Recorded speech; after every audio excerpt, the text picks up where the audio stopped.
When the HOA let my entitled neighbor host a massive birthday party with 57 cars trampling my landscaped property, I decided to teach them all a lesson they'd never forget by organizing a surprise auction for the vehicles left behind.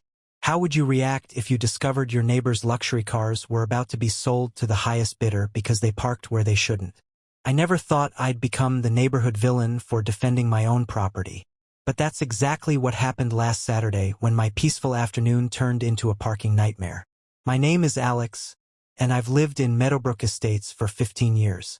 My house sits on 3 acres of land that backs up to a small lake. I've spent thousands of dollars and countless weekends turning this place into my personal paradise.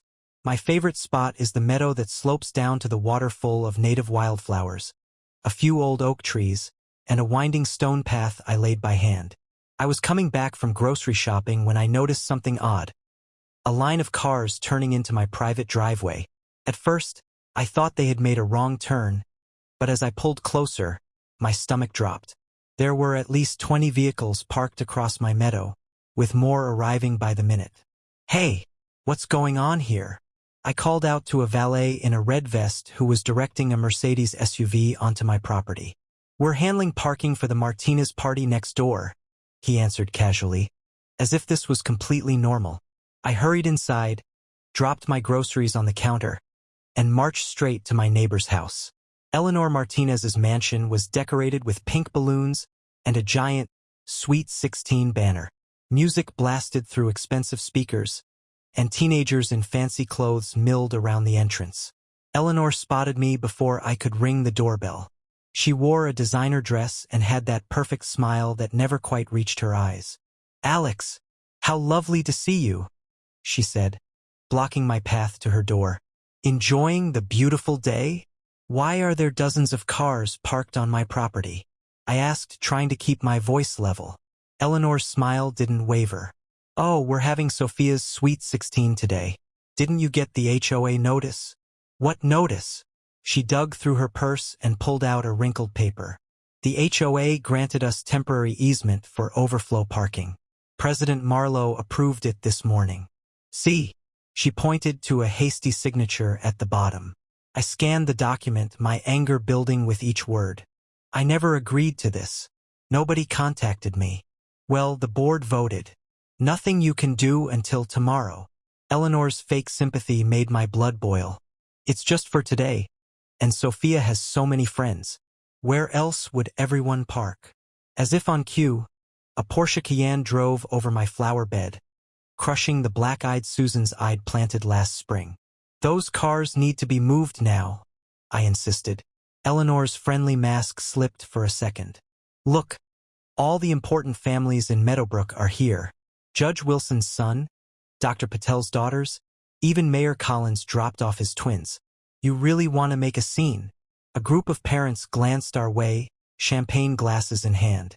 "This wasn't authorized by me," I said firmly. "And that document doesn't specify which parts of my property they can use." Eleanor's eyes narrowed. "Don't be difficult, Alex. It's just for a few hours." She turned away, calling out to new arrivals and effectively dismissing me. I walked back to my property, documenting the damage with my phone. Tire tracks cut through my carefully tended grass. Someone had knocked over the stone birdbath near my oak tree. A teenager was sitting on my private dock, dangling his feet in the water while texting. By sunset, 57 vehicles had trampled my land. I counted each one, taking photos of license plates and damage. Music and laughter drifted across the lake until well past midnight, while I sat in my darkened living room, researching HOA bylaws on my laptop. What I discovered made my hands shake with outrage. The easement required written permission from the property owner, me. The document Eleanor had waved in my face was incomplete and possibly fraudulent. And most importantly, I found a clause that would become the cornerstone of my response. Sunday morning brought quiet and the departure of most vehicles. But 7 cars remained, parked haphazardly across my meadow. Their owners had apparently enjoyed the party too much to drive home. I watched from my window as Eleanor emerged from her house in a silk robe, coffee cup in hand. She surveyed the aftermath with satisfaction, never once looking toward the destruction of my property. That's when I knew. This wasn't just about one party. This was about power and entitlement. Eleanor had deliberately used her position on the HOA board to override my property rights. She thought her social connections made her untouchable. She had no idea who she was dealing with. Monday dawned with grim determination as I picked up my phone and dialed HOA President Marlowe's number. My meadow still hosted 7 vehicles whose owners hadn't bothered to return. Through my kitchen window, I could see tire tracks cutting through my azaleas and empty champagne bottles floating in my koi pond. "Alex, what can I do for you this morning?" Marlowe's cheerful voice grated on my already frayed nerves. "You can explain why you approved parking on my property without my consent," I replied coldly. A pause. "Eleanor said you'd verbally agreed, but were out of town to sign the paperwork." "That's completely false," I said, watching a cardinal try to return to his nest in a trampled bush. "I never agreed to anything."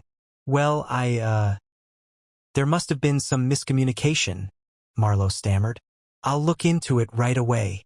While you're looking, you should know there are still 7 cars abandoned on my land," I added, "and significant damage to my landscaping." "I'm sure Eleanor will make it right," he said quickly. "She's a valued board member, you know.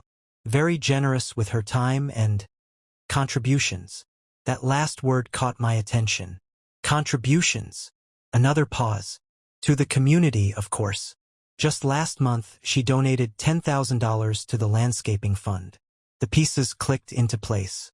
Eleanor's generosity had bought her influence. The timing was no coincidence. "I'll expect a full accounting of this situation by end of day," I said firmly before hanging up.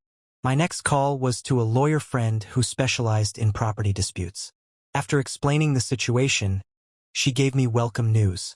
"They've overstepped, Alex. The HOA can't grant access to your private property without explicit consent, especially not for a private event. Document everything and send me those photos."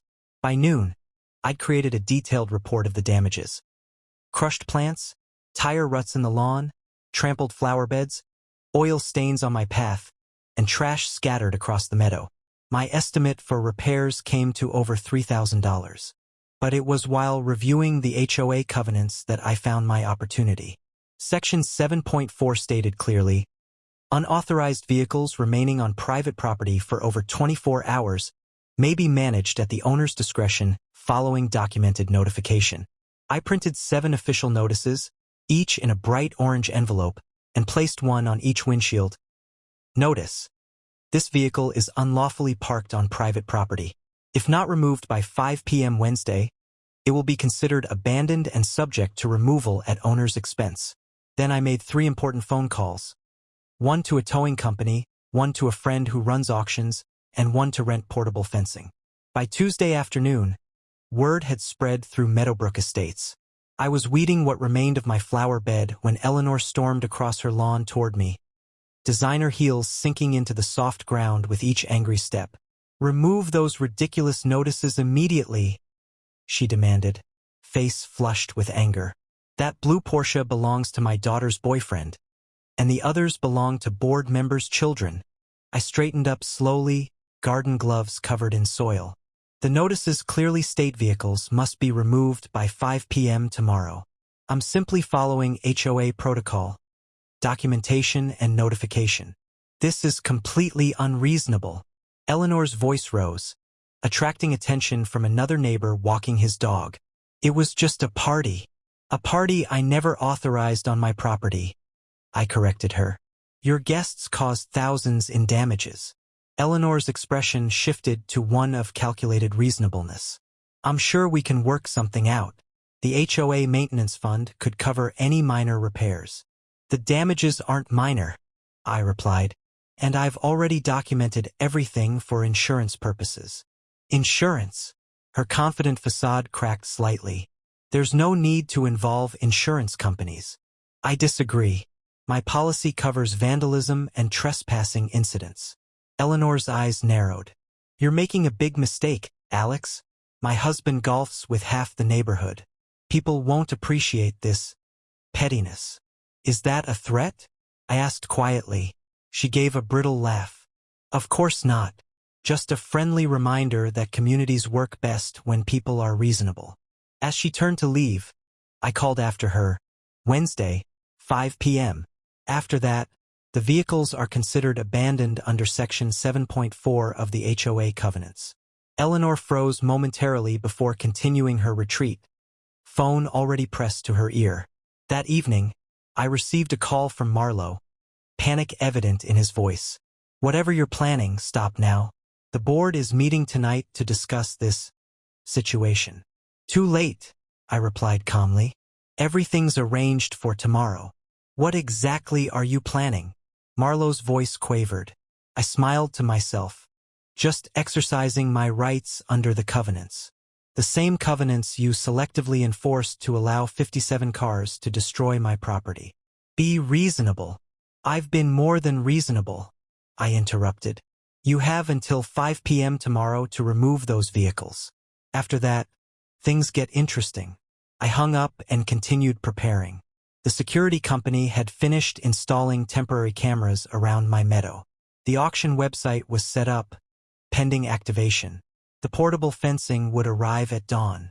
As darkness fell, I sat on my back porch watching fireflies rise from what remained of my meadow. For the first time since Saturday, I felt a sense of calm. Eleanor and the HOA board had underestimated me, thinking I would roll over and accept their entitlement as law. They were about to discover how wrong they were. Wednesday morning arrived with heavy fog rolling off the lake, shrouding my property in ghostly white. I sipped coffee on my porch, watching as the crew quietly installed portable fencing around each abandoned vehicle. They worked efficiently, completing the job before most of Meadowbrook's residents had finished their breakfast. My phone buzzed with a text from Marlowe. Board emergency meeting at 4 p.m. Your presence requested. I replied simply, can't make it. Prior commitments. By noon, curious neighbors were walking or driving slowly past my house, trying to figure out what was happening with the fenced-in luxury cars on my meadow. I nodded politely to each of them, continuing my work setting up a small podium near the property line. At 2:37 p.m., a black Lexus screeched to a halt at my curb. A young man in expensive clothes jumped out, running toward the fenced blue Porsche. Hey, that's my car, he shouted, rattling the fence. What's going on? I walked over calmly, clipboard in hand. Are you James Winters? Yeah, he said, confusion replacing anger. How did you know? Your vehicle information is on file with the DMV. I showed him the notice. This car has been parked illegally on private property for over 96 hours. The notice clearly stated it needed to be removed by 5 p.m. today. James ran his hand through his hair. Look, I just got back from my dad's cabin. I didn't know about any notice. Perhaps you should have considered the consequences before abandoning your vehicle on someone else's property after an unauthorized party, I suggested mildly. So unlock the fence and I'll move it right now, he said, reaching for his keys. I checked my watch. I'm afraid that's not possible until after 5 p.m. What? Why? His face reddened. That makes no sense. The legal notification period ends at 5 p.m. Until then, everything stays as is. This is insane. James pulled out his phone. I'm calling Sophia's mom. She'll straighten this out. Please do, I said, returning to my preparations. Within 20 minutes, Eleanor's Mercedes roared up my driveway. She emerged like a thundercloud, designer sunglasses pushed up on her head, phone clutched in her manicured hand. What is the meaning of this? She demanded, gesturing at the fenced vehicles. James says you won't let him take his car. The notices were very clear, I replied, continuing to arrange chairs beside the podium. All vehicles must be removed by 5 p.m. or they'll be considered abandoned. Eleanor's eyes widened as she took in the auction signs I was setting up. An auction? You can't be serious. Completely serious, I confirmed. Section 7.4 of the covenants you're so fond of enforcing allows me to manage abandoned vehicles at my discretion. This is outrageous. Eleanor's voice reached a pitch that made nearby birds take flight. These are valuable cars belonging to important people, I set down a stack of auction paddles. Important people who trespassed on private property and abandoned their vehicles for days. Actions have consequences, Eleanor. She stepped closer, lowering her voice to a menacing whisper. My husband will sue you into bankruptcy. For what? I asked pleasantly. Following the exact HOA rules you used against me? I have documentation of everything, the unauthorized easement, the property damage, the abandoned vehicles, the proper notifications. I followed every legal requirement. Eleanor's face contorted with rage. She pulled out her phone again, furiously dialing. Marlo? Get over here now. And bring Sheriff Davis. While Eleanor paced and made increasingly frantic calls, I finished my preparations. A small refreshment table was set up near the podium. The auction website displayed countdown timers for each vehicle. Security cameras recorded everything from multiple angles. By 4:30 p.m., a crowd had gathered. Neighbors I rarely spoke to lingered at the edges of my property, whispering among themselves. Several teenagers huddled near James, who stood miserably by the fence surrounding his Porsche. Marlo arrived with 4 other board members, all wearing expressions ranging from embarrassment to outrage. They huddled with Eleanor, casting nervous glances my way. The sheriff is on his way, Marlo announced, approaching me with forced confidence. This has gone far enough, Alex. I couldn't agree more, I replied. It went too far when 57 vehicles were directed onto my property without permission. We can discuss compensation for any damages, he offered, lowering his voice. But this auction needs to be called off immediately. The auction goes live at 6 p.m., I said firmly. Unless, of course, the vehicles are removed before 5 p.m. Marlo glanced at his watch. That's only 25 minutes from now. Then I suggest you start moving them, I said reasonably. We can't, Eleanor interjected, joining our conversation. The towing company can't get here until 5:30, and the other owners are still driving back from various places. I shrugged. Not my problem. You created this situation when you directed people to park on my property without permission. Sheriff Davis's patrol car pulled up at precisely 4:45 p.m. The crowd parted as he approached, notebook already in hand. I recognized him from community events but had never spoken with him directly. Afternoon, folks, he said, looking between me and the increasingly agitated board members. Got a report about some kind of dispute? Eleanor jumped in before I could speak. This person is trying to steal our children's cars. It's completely illegal. Sheriff Davis turned to me with raised eyebrows. These vehicles have been abandoned on my private property following an unauthorized event, I explained calmly. I've provided proper notification under Section 7.4 of the HOA covenants, and after the deadline passes at 5 p.m., I'm exercising my right to manage the abandoned property. Do you have documentation? The sheriff asked. I handed him my clipboard containing copies of everything. Property deed, HOA covenants, photos of the damage, copies of the notices, and time-stamped photos showing when each notice was placed. Sheriff Davis reviewed the materials carefully while Eleanor fumed beside him. This is ridiculous, she finally burst out. These are our children's vehicles. Tell him he can't do this. The sheriff looked up from my documentation. Ma'am, based on what I'm seeing here, the property owner has followed proper procedure. The vehicles are indeed on private property without authorization. But the HOA approved it, Eleanor insisted. Actually, I interjected, pulling out the document she'd waved in my face on Saturday. This purported easement is invalid. It required my signature as the property owner, which it doesn't have. And interestingly, when I called the HOA office this morning, they had no record of any official meeting to approve this. Sheriff Davis turned to Marlo. Is that true? Marlo's face drained of color. There may have been some procedural oversights. Procedural oversights? I repeated incredulously. You allowed 57 vehicles to trespass on my property based on a fraudulent document.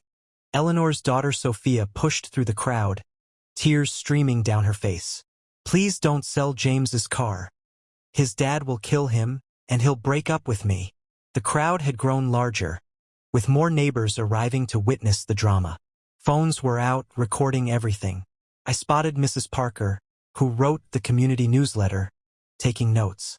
At 4:58 p.m., Marlowe pulled me aside, his voice barely audible. "Name your price to stop this madness." I looked at him steadily. This isn't about money. It's about respect for other people's property and following the rules that apply to everyone. The auction website displayed on my tablet showed the countdown. 1 minute remaining before bidding would open. The first lot, a 2023 Porsche 911 in sapphire blue, starting bid $50,000. Eleanor grabbed my arm, her perfectly manicured nails digging into my skin. "You can't do this to us. Do you have any idea who we are in this community?" I removed her hand firmly. "I know exactly who you are, Eleanor. The question is, do you?" The clock struck 5 p.m., and a soft chime sounded from my tablet as the auction countdown expired. Sheriff Davis checked his watch. "It's 5 p.m. What happens now?" Every eye in the growing crowd turned toward me, waiting for my next move. "Your cars are about to be sold." I texted my neighbor with a photo of the auction notice. My phone immediately exploded with calls from Eleanor, which I ignored while watching her sprint across her perfectly manicured lawn toward my house. By Tuesday afternoon, gossip buzzed through Pinecrest Heights like angry hornets. I stood sorting mail when Eleanor ambushed me, her designer sunglasses pushed up into her highlighted hair. "What do you think you're doing?" she demanded, waving her phone in my face. "Those notices better come down right now. That's my daughter's boyfriend's new Porsche, and the others belong to board members' children." I calmly finished organizing my envelopes before responding. "Actually, I'm doing exactly what your HOA handbook recommends. Page 37, Section 4B, dealing with abandoned vehicles on private property." Eleanor's face turned an interesting shade of purple. "Abandoned? They've only been there 2 days. And they received proper notice yesterday. The rules say 24 hours. I even laminated the warnings so the morning dew wouldn't damage them." I held up my phone showing photos of each notice placement. "Would you like to see the timestamps? This is ridiculous. You know who I am in this community. Precisely why you should understand rules better than anyone," I replied. "I've documented everything, the tire tracks through my flower beds, the beer bottles in my koi pond, even the moment you directed that red BMW to park beside my oak tree." Eleanor's confidence wavered slightly. "Marlowe won't let this happen. Marlowe doesn't own my property. I checked with my lawyer this morning, who found it fascinating that temporary easements were granted without proper documentation. What Eleanor didn't know was that I'd spent yesterday afternoon calling in favors. My college roommate Sarah now ran a successful auction house specializing in luxury items. My nephew Tyler, who graduated with a degree in media studies, helped set up 4 livestream cameras pointed at the vehicles. My brother-in-law, who owned a security company, installed temporary fencing that would arrive at dawn. Eleanor stormed off, frantically texting as she walked.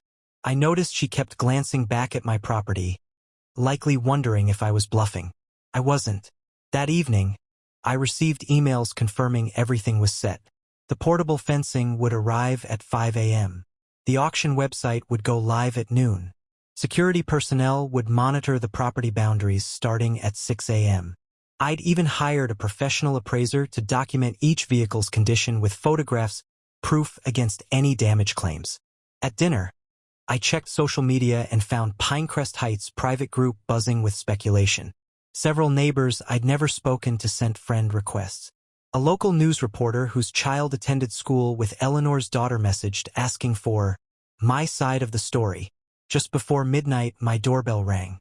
Marlowe stood there looking exhausted, his usually perfect hair disheveled. "This has gotten out of hand," he said, stepping inside without invitation. "Eleanor's husband is threatening legal action." "Against what?" I asked, offering him water which he declined. "Enforcing rules their HOA created? You know this isn't how we handle things here." "And how do you handle things?" "By letting board members take advantage of everyone else." I pulled out my property survey. See this line?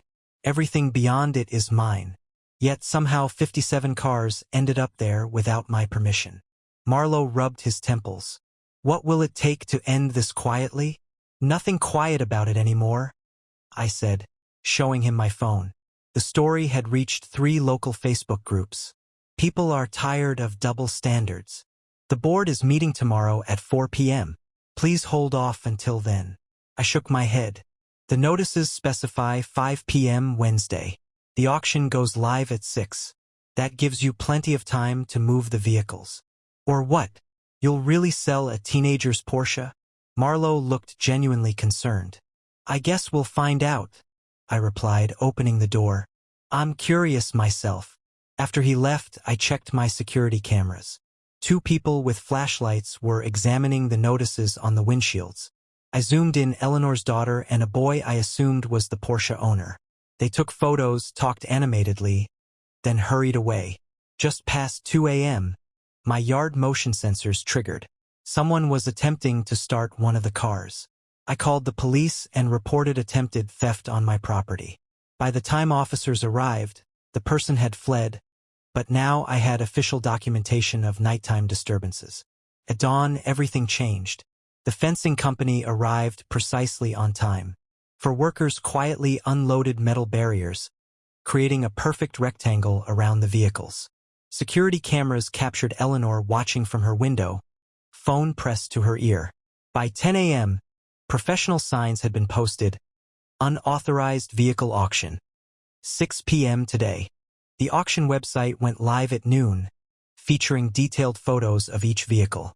Within an hour, 50 people had registered as potential bidders. My phone rang constantly. I let everything go to voicemail. The HOA official email sent 3 increasingly desperate messages, the final one threatening to revoke my membership privileges.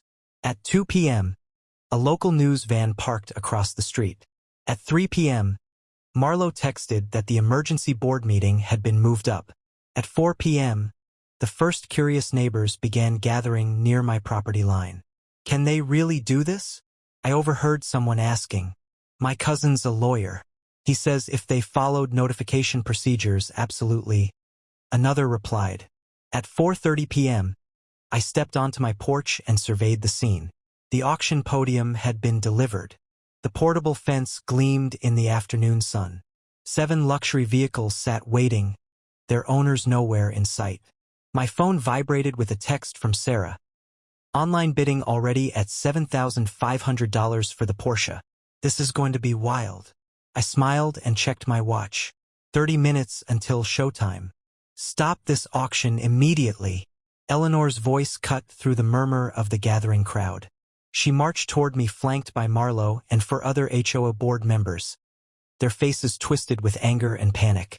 Behind them, a group of teenagers huddled together, including Eleanor's daughter Zoe, whose makeup was smeared from crying. I stood behind a table arranged with lemonade and cookies, greeting neighbors who had come to watch the spectacle. My laptop displayed the auction website where over 120 people were now registered to bid. Welcome to the neighborhood event, I said pleasantly. Refreshments. You think this is funny? Eleanor pushed past 2 security guards, her designer heels sinking into the soft grass. These are our children's cars. I've called the sheriff, and you'll be sorry when he gets here.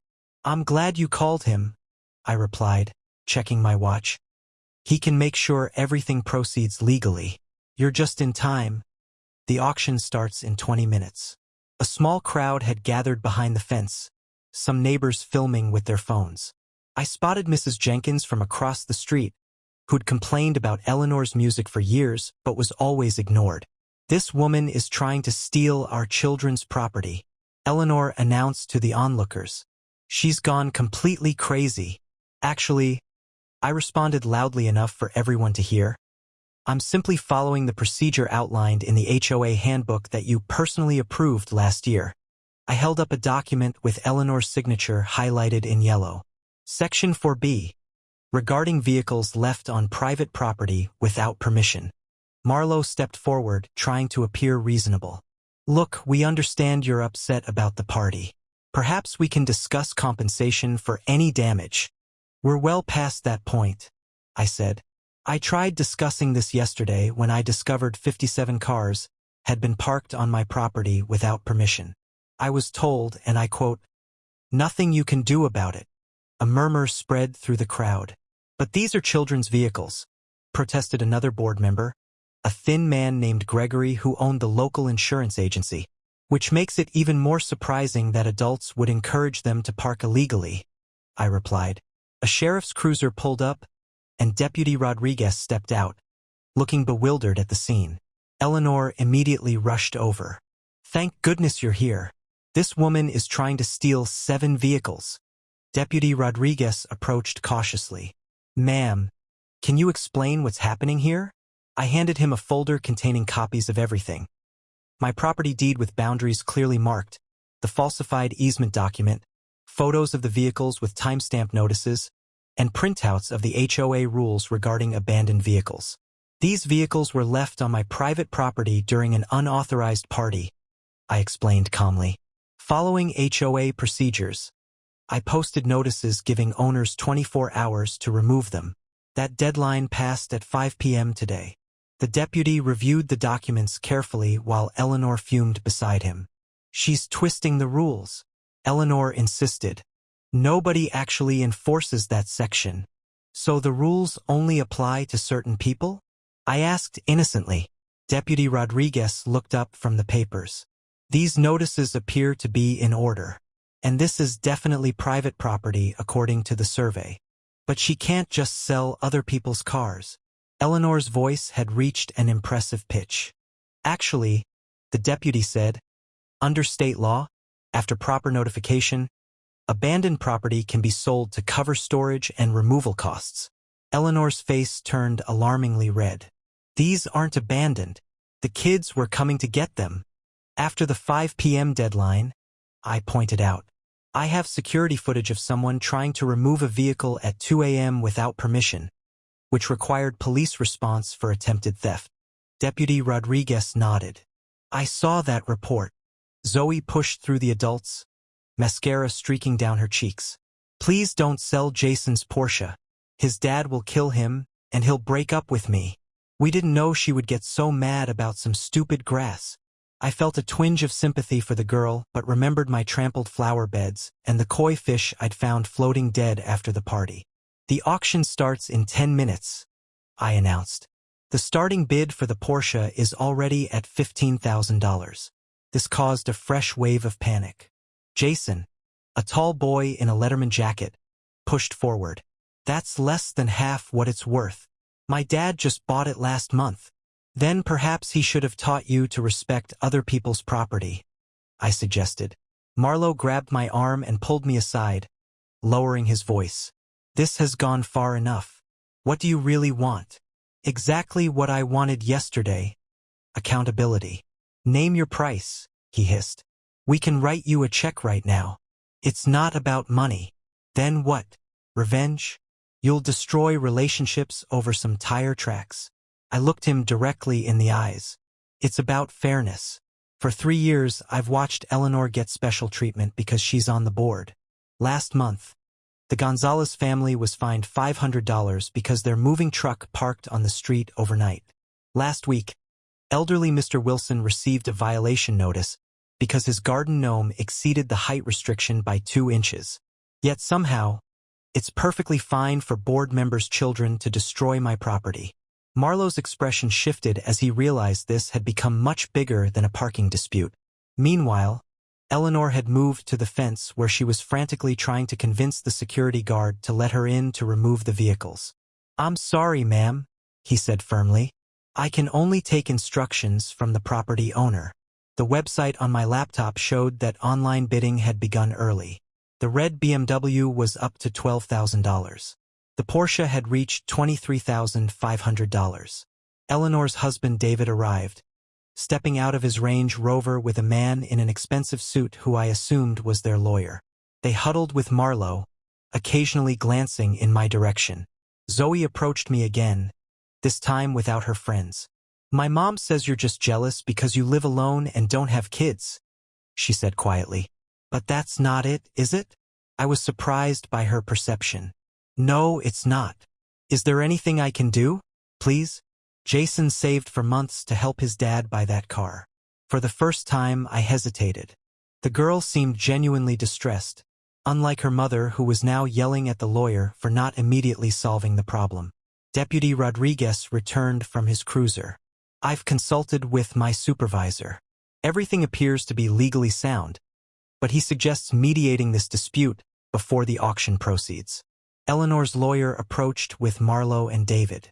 My client is prepared to discuss reasonable compensation for damages, he stated formally, and an appropriate response to the unauthorized easement falsification, I added. The lawyer blinked, clearly not having been informed of that detail.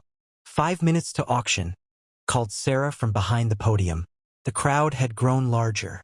3 more news vans had parked down the street. Eleanor's face had gone from red to pale as she realized this was actually happening. Marlo checked his phone and paled. The Porsche bid is at $30,000 now. That's less than Blue Book value, I noted. But the bids are climbing quickly. David finally spoke directly to me. What will it take to stop this right now? Stop the bidding, Eleanor screamed, her face turning bright red as the Porsche's price hit $45,000 online. The crowd of curious neighbors who'd gathered to watch the spectacle murmured excitedly. I pretended not to hear her and nodded to the auctioneer to continue. I can have you arrested, she threatened, grabbing my arm. The sheriff gently removed her hand from my sleeve. Ma'am, please don't make this worse for yourself, he said quietly. Touching someone without permission could be considered assault. Eleanor's daughter sobbed loudly into her phone. Daddy, please come home now. They're selling Tyler's car. I signaled the auctioneer to take a 10-minute break. Let's talk inside, I suggested, my voice steady despite my racing heart. This was working even better than I'd planned. My living room felt crowded with the 7 of them squeezed onto my furniture. The air conditioner struggled against the summer heat and their collective anger. Eleanor refused to sit, pacing by my fireplace while Marlo kept checking his watch nervously. You're enjoying this, aren't you? Eleanor spat, her designer purse clutched tightly to her chest. Actually, I'm not, I replied honestly. I'd rather be tending to my garden that your guests destroyed. But here we are. I slid a folder across my coffee table. Inside were 3 simple typed pages and plenty of blank space for signatures. My terms are straightforward, I explained. First, the HOA admits in writing that they wrongfully gave permission to use my land without consent and pays for all damages. Approximately $7,800 for landscaping repairs, koi replacement, and meadow restoration. Marlo started to object, but I raised my hand. I have before and after photos and 3 landscaper estimates. The numbers are fair. Second, Eleanor resigns from the board immediately. Her position goes to someone elected properly, not appointed by friends. Eleanor's gasp was dramatic enough for a soap opera. Never.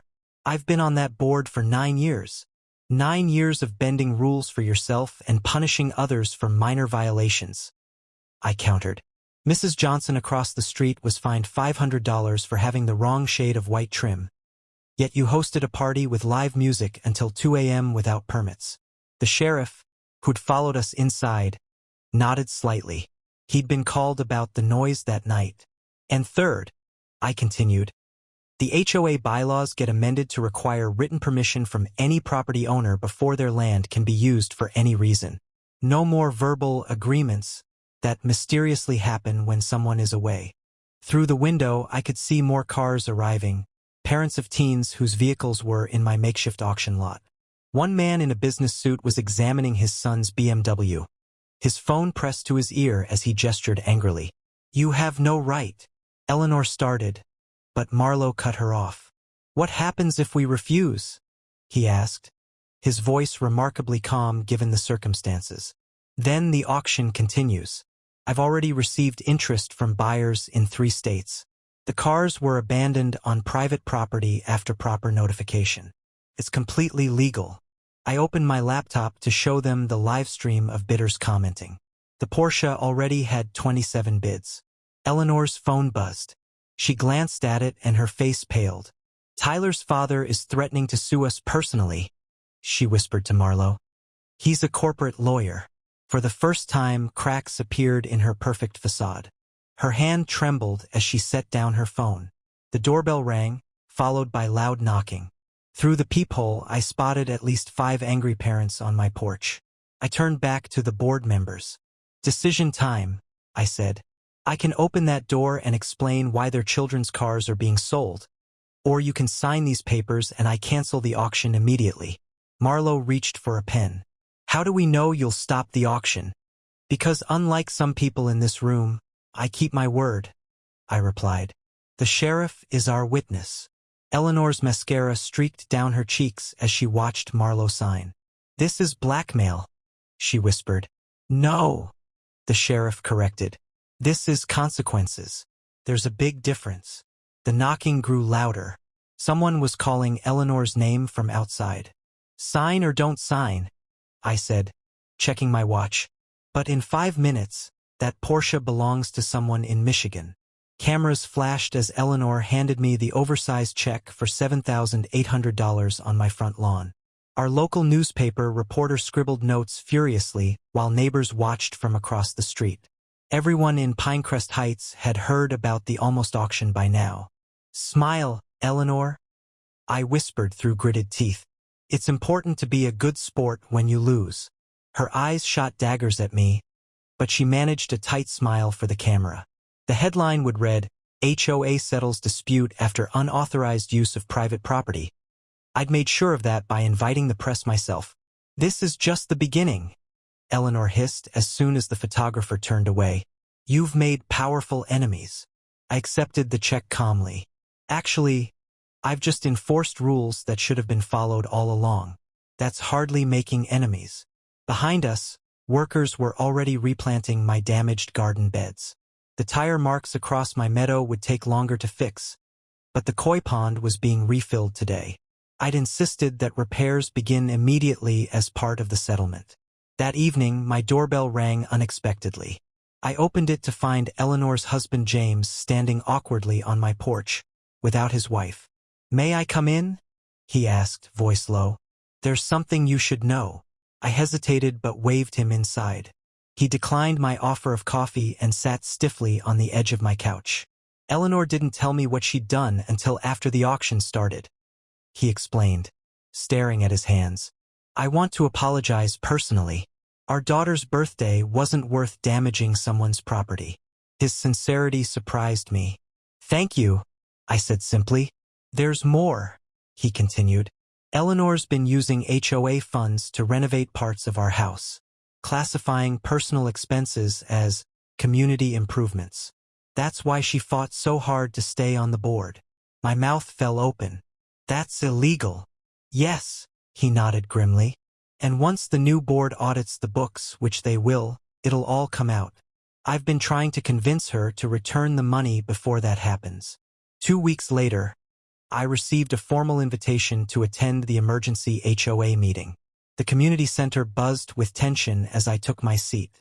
Nearly every homeowner had shown up after hearing rumors of financial misconduct.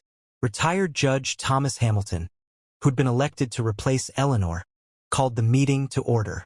"Following our financial audit, we've discovered approximately $42,000 in misappropriated funds over the past 3 years.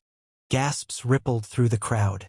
Someone near the back shouted, "Where's Eleanor?" "Mrs. Coleman has resigned from the community entirely," Hamilton announced. "Her husband has reimbursed all misused funds with interest, and they've listed their home for sale." I spotted James slipping in through the side door, looking exhausted. Our eyes met briefly, and he gave me a small nod of acknowledgement. After the meeting, several neighbors who'd previously ignored me stopped to chat. Mrs. Johnson from across the street hugged me tightly. "You did what none of us had the courage to do," she whispered. "Stand up to her." 6 months later, my restored property hosted the Pinecrest Heights summer picnic. My once damaged meadow bloomed with wildflowers, and children played tag around the new gazebo I'd built near the lake. The HOA had voted unanimously to name it Community Outlook, a small joke about keeping a watchful eye on things. Marlowe approached carrying 2 lemonades. He'd remained on the board but had become an unlikely ally in reforming our community rules. "You wouldn't believe the change in this place," he said, handing me a drink. "Property values are up, complaints are down, and for the first time, we had more volunteers than positions for the garden committee. Amazing what happens when people feel they're being treated fairly," I replied. As sunset painted the lake golden, a familiar Porsche pulled into my driveway. Eleanor's daughter Zoe stepped out, no longer the crying teenager from auction day. "Sorry I'm late," she called, carrying a homemade pie. College applications took forever. She'd started visiting me regularly, at first to apologize for her mother's behavior, but later because we discovered a shared interest in environmental science. I'd been helping her apply to universities with strong ecology programs, completely different from the business schools her mother had chosen. "Mom sold the house yesterday," she told me quietly as we walked along the lakeshore. "They're moving to Arizona." Dad seems relieved, but she's still angry at everyone here. "And you?" I asked gently. Zoe smiled, watching fireflies begin to dance over the water. "I'm applying to State University's environmental program. It's my choice, not hers." As stars appeared above us, Judge Hamilton raised his glass in a toast. "To boundaries respected and lessons learned."